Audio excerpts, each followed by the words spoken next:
NDA exam का form हर बार 5 से 6 लाख बच्चा भरता है, लेकिन रिटर्न केवल 7 से 8 हजार ही करता है। क्या एग्जाम इतना मुश्किल है कि इतनी कम सक्सेस रेट है? तो द आंसर इज नो।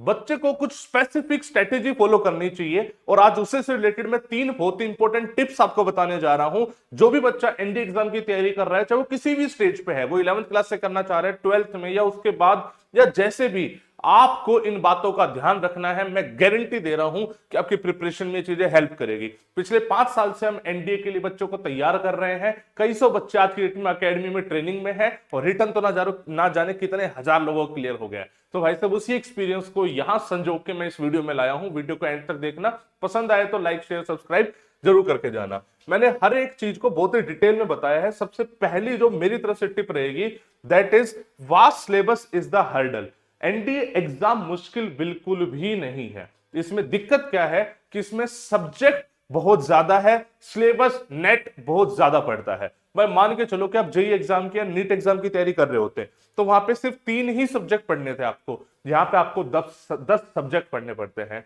भाई पेपर 1 मैथमेटिक्स, जिसमें 11th 12th की मैथ्स पूरी आती है। पेपर 2 जीएटी, जिसमें पूरी कॉम्पिटिटिव इंग्लिश आती है। देन जीएस, पूरी competitive GS, and then science, जिसमें मेजरली 9th और 10th की साइंस होती है। तो अगर आप सब्जेक्ट्स को काउंट करोगे तो अप्रोक्सीमेटली 10 हो जाते हैं, बिकॉज जीएस में history, geography, polity, economics, science में फिजिक्स, केमिस्ट्री, बायोलॉजी सब आता है। अब इतने सारा सिलेबस है, बच्चा गलती ये करता है कि बच्चा सिलेबस स्पेसिफिक हो जाता है। बोलता है यार मैं ना नॉन मेडिकल साइंस का बच्चा हूं, तो मेरी तो साइंस ठीक है, मैं साइंस पे काम कर लेता हूं और मैथ्स पे काम कर लेता हूं, बाकी छोड़ देता हूं। अब इससे नेट रिजल्ट क्या हो गया कि बच्चे ने सिलेबस कम कर दिया, तो अब वो 30-40-30 रूल नहीं लगा पाया। अब बोलोगे सर ये क्या रूल है? यूपीएससी के एग्जाम का एक स्टैंडर्ड पैटर्न है भाई साहब। वो बोलता है कि 30% यूपीएससी हमेशा पेपर इजी बनाएगा, 40% मीडियम लेवल का बनाएगा, और 30% जो है हार्ड लेवल का बनाएगा।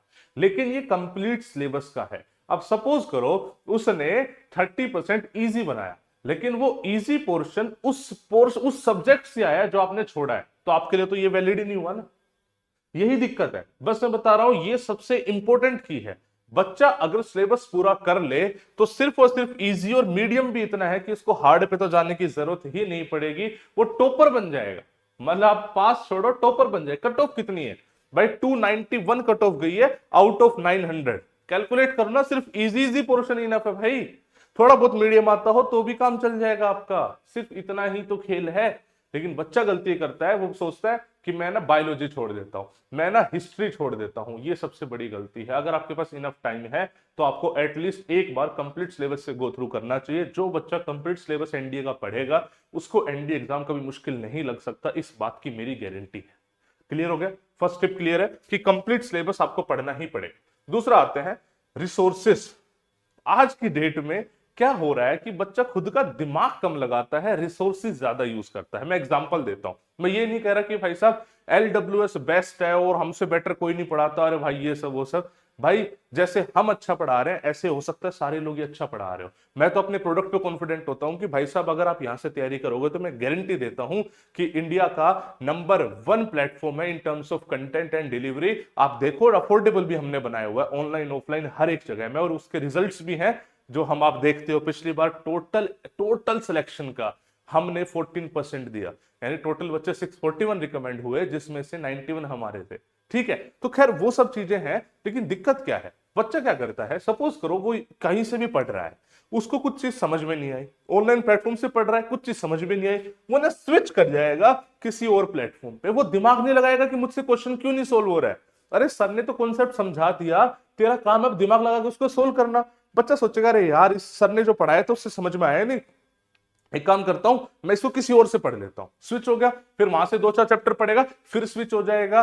ये बच्चा बहुत बड़ी गलती करता है, मल्टीपल रिसोर्सेज। इसकी वजह से दिक्कत ये होती है, बच्चा खुद का जो माइंड है ना वो यूज नहीं करता है, तो अल्टीमेटली पेपर में फिर भाई साहब कुछ हो नहीं पाता। एक क्वेश्चन है मुश्किल आया, उसकी हालत खराब, उसका कॉन्फिडेंस डाउन, और अल्टीमेटली पेपर में पूरा खराब करके आता है, चाहे उसने कितनी भी पढ़ाई कर रखी हो।